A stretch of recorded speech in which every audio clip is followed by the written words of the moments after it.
Alright, so it's pretty clear that AI can make anything now. A song, a video, a whole album, and it can do it in one afternoon. And so every musician, including myself, feels this pressure to try to keep up, to create the content, to stay in the feeds, to stay relevant. There's this low hum in the background. Make more, make it faster. Make sure you publish every day or you're gonna fall behind. But as I thought about this crazy pressure to produce more, I thought about a friend of mine and a time that we were working together on a campaign for Adidas, I think it was. And we were looking for electronic music, but it wasn't about the synths, it wasn't about the drums, it was about the kind of electronic music where the human being shines through the music. And I think we've listened to about 1,000 different tracks. And Philip, a genius music supervisor, by the way, he would ask a question every time he listened to a song. And this question is more relevant now than it ever was. And the question he would ask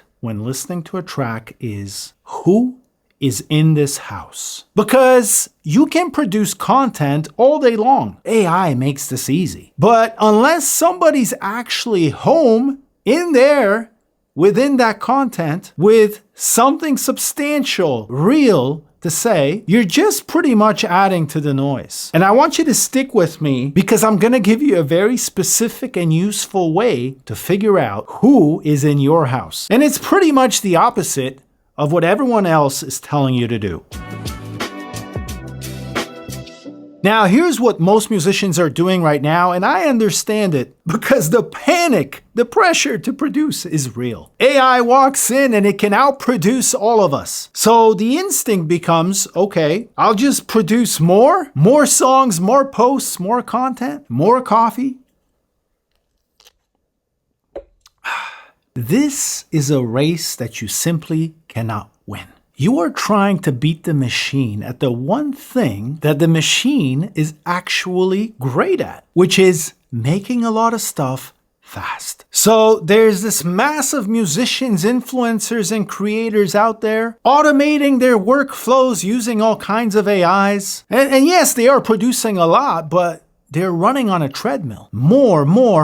Do. And I'm not sure if you have noticed, but a lot of this content is starting to smell and look and feel the same. The same colors, the same fonts. You can almost tell which AI model the creator is using to generate something. So the output, the volume of the content is going up all the way around, but the value of any given piece is actually going down. Because when everyone can generate content, the content itself becomes a commodity. Water flowing out of the tap. I can prompt an AI, you can prompt an AI, your grandma can prompt an AI, and get something polished going in a matter of seconds. And so can the rest of the world. So think about what content even is at that point. It's just more files, more waves, more MP3s, more APEs, more HTMLs in a flood where everyone's already drowning. And here's the quiet truth underneath all of this. All this doing, if it doesn't flow out of the depth of your being, it just becomes a commodity. Worthless. You can produce 1,000 things and still have nobody home. Okay, Uncle Z, enough complaining. What is the move? Here's the move. And it's the exact opposite of what the feeds are screaming at you. Instead of feeling the pressure, instead of rushing to make one more thing, I want you to slow down. I want you to step back from the canvas. And before you produce anything, I want you to tune the instrument first. What instrument, Uncle Z? The instrument that is you. You see, output was never the currency. Not really. In a world where everyone can generate infinite content, the rare thing is not even a thing. The actual currency of the future, the treasure, is a human being who has something to say and who has a unique voice to say it in. That's it. That's the whole ball game now, and I could argue that it has always been the game. See, this is why when we mentor musicians, we reverse the whole process. Everybody else starts with output. We start with the instrument because your real asset was never your songs, your files. It's always been the rare combination of your story, of your skills, and of your sensibility. This stuff that is true about you, just by the virtue of where you were born, where you grew up, what you experienced, and what lens you're seeing the world through. That's the thing AI cannot copy. AI was never a child. AI never got lost in the forest. AI never picked up stuff off the ground to smell it. It can't smell. It can't sense. It can't touch. How can you touch another human being with something that can't touch? Does that make sense? Anyway, the only thing AI can do is copy what already exists, and it does a fine job of that. But when we are surrounded by infinite supply of copies, the natural reaction is always going to be, I'm looking for the original. Now guess what? You don't have to do anything to be original. You were born original. The problem with most of us is we became photocopies. How did we become photocopies? Because we lost perspective. We joined the mad rush. Every time you join the noise, you stop being able to think critically, to contemplate, to meditate, to understand, hey, who is it that I am? What is it that I'm doing here? Why am I doing what I'm doing? These are the very questions that we must ask ourselves if we don't just want to create stuff for the sake of creating volume, but instead if we want to create things that are meaningful to us and are going to move others. This is not about speed. This is not about scale. This is about working from your very substance. The substance that has always been unique, it just got covered up by all the noise when we stopped paying attention, when we got lost in the chase. So what do when you realize that your instrument is out of tune? Do you keep playing? Do you play even more? No, you stop playing. You tune the instrument, you clean the instrument, you figure out what is it that you want to play? Why do you want to play it? What resonates with you? Then you pick up the instrument again. And now that it's tuned, now that you know what you want to play, you start playing the instrument again. We're not talking about a guitar or a piano. We're talking about you. You as the source of the songs. You can either join the noise and the chase to produce more songs, or you can step back from the canvas, tune the instrument, figure out who you are, what is it that you want to say, without the need to go viral, without volume, but instead with the vitality, the authenticity, and aliveness that those who are still human are looking for, are thirsty for, are hungry for. What do I give a shit about? A piece of content that was created in seconds by clicking a button. Okay, that was impressive 2 years ago. Is anybody still pretending that they are impressed? AI is a good tool. It can serve in our workflow, but it's not going to be the thing that makes you stand out. It's not going to be the thing that gets you commissioned as a remarkable craftsperson. Okay, Uncle Z, I want you to stop ranting and I want you to start being practical. What are you talking about? What does this mean? What can I actually do? How do I find out who's in the house? Somebody recently said that in a world full of answers, ready at our fingertips, the most valuable thing is the question. And that's exactly what I want you to do.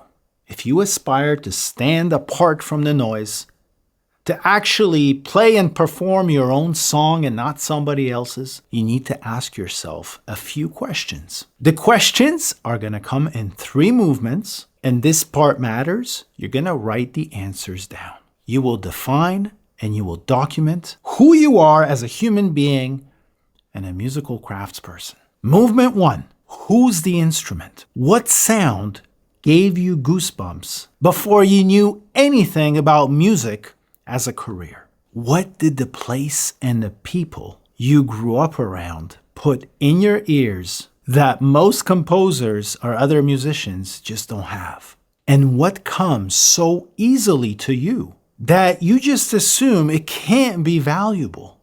It's too easy. That's usually exactly it. Number 2, why are you here? Let's say you were never credited or paid for music ever again. What would you still make? And what do you actually believe that music is for? Forget composing tracks for a second. Forget the industry, forget the money. What is music to you? Why can't you stop making it? These are questions that most musicians never take time to answer. But if you work through this exercise with me, this will be the key to standing apart in the noise and actually contributing and creating and giving the rest of us a rare, precious, and valuable treasure, which will be your creation carefully considered. The last question in movement 2, if life is like a song, if life is like music, what would it mean to compose your life? And then movement number 3, what do you want the music to do? Now we're talking about the goosebumps. When a total stranger hears your work, what exact feelings, worlds do you want them to experience? What blooms or blossoms in their heart? What feeling do you want to linger 10 seconds after your music stops? Because remember, we're surrounded by files. And when the files today are infinite, we are no longer in the business of being file providers. We are not in the business of files. We are in the business of goosebumps. And a goosebump is a human thing that happens between two people. Whew.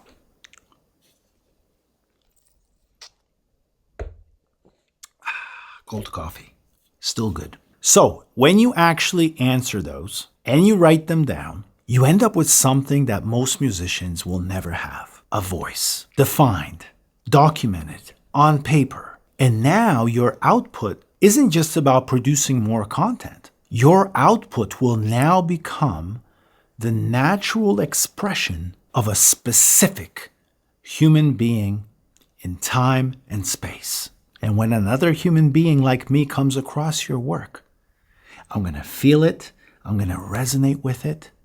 I'm going to realize that I have to pay closer attention to this because it wasn't just generated at the click of a button. Now that is remarkable. And what does remarkable even mean? Remarkable just means worth remarking about. Is most of what you consume in your feeds all day worth remarking about? I'll let you answer that question. Do you want to be a part of that noise? I'll let you answer that question too.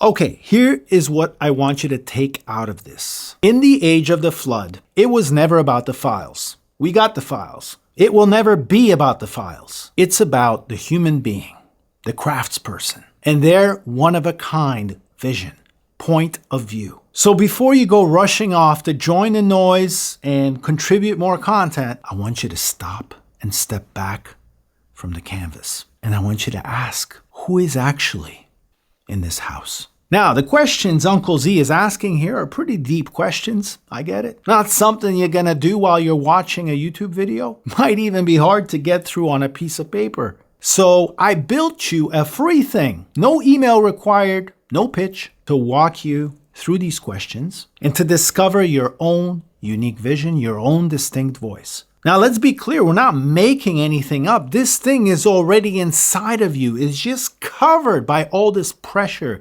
and the need to just stay relevant and just keep creating. And this is precisely what the world doesn't need. The world needs you as a human being, awake, aware, and intentional about expressing your unique point of view. So I built you a tool. It's called the tuning. It takes you through those 3 movements, those 3 sets of questions, one question at a time. And at the end, it hands you a crystal clear idea of who you are as a human being and as a musical craftsperson. You can print it out, you can save it, you can put it on your desk, but I want you to keep it handy so you can reconnect with the human being that you are and remind yourself continually who it is that you are, what it is that you're here to do with music, how you're gonna do it before you rush to make more stuff. It's completely free. The link is in the description. Go find out who's in your house. When you're done with that and you want to learn how musicians you've never heard of are making a living, no selling, no streaming, no touring, no need to go viral, you'll be able to join my free on-demand workshop, which I call The Hidden Path, where I will show you a world that most musicians don't know about, where one-of-a-kind craftspeople get commissioned to create original content for big brands right from their home studio. From my heart to yours, I want you to take courage. Don't worry about the robots. Go tune the instrument.